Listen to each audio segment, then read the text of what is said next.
Morning, guys. Just making a real quick follow-up video to the video that I put out yesterday. Yesterday, just a real quick recap. I made a video talking about when guys are kind of nervous for the first time being out there in a saddle. When you're hanging in most of us are used to sitting in tree stands and having a safety harness on. And you're really never relying on that safety harness unless you fall into it, right? So the primary thing that's keeping you in the tree is standing on your tree stand and your balance, but then you keep your safety harness on you to keep you safe in case there's a problem. It's your backup. When you're saddle hunting and you're on your tether, you don't really have a backup. I spoke yesterday, I was kind of repetitive with it. I kept talking about single points of failure. Your tether itself is a single point of failure. Your prusik, your carabiner, your bridge, all of these are basically a chain, and the weakest link in that chain is always going to be a single point of failure, and if it were to fail, you could take a fall.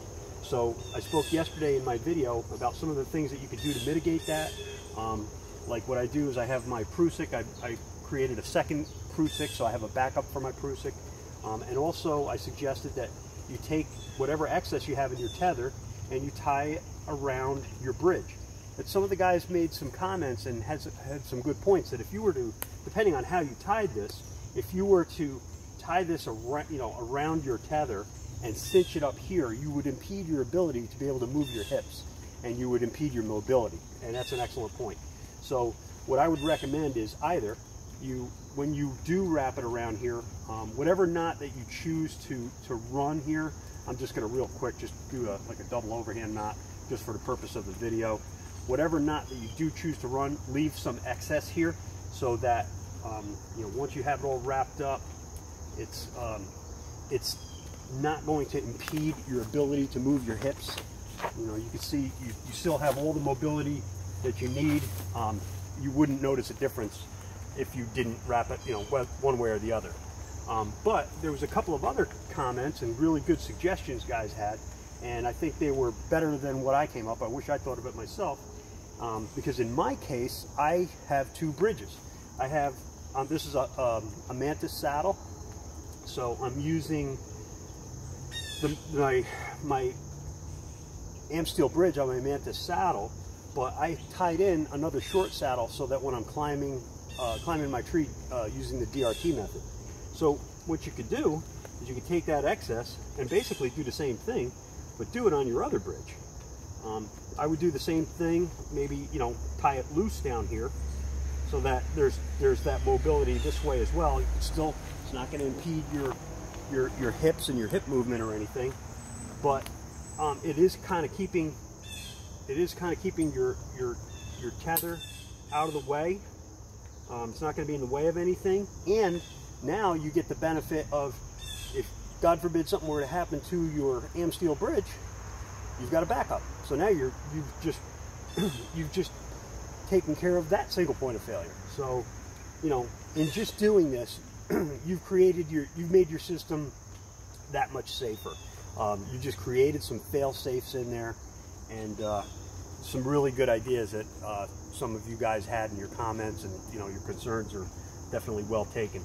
So keep looking at these things, and any ideas that you guys have, if you guys have any better ideas, definitely let me know. One last thing, another thing that I was thinking about, another thing you can do if you're somebody that's really kind of concerned, we're still, even with everything we're doing here, we still have this one single point of failure, which is your tether. You know something? There's nothing to say you can't use your lineman rope. Put your lineman rope around you and leave that hanging down low. Why not? I mean, when you create this redundancy, and if it gives you that much more confidence in your safety, that's going to probably make you able to make some better shots where you're not so scared you're going to fall. It just gives you a sense of security up there. And if that's something you feel like would help you, by all means do it. It's another idea. So Hope you guys like the content of our videos. If you do, we'd really appreciate it if you like and subscribe.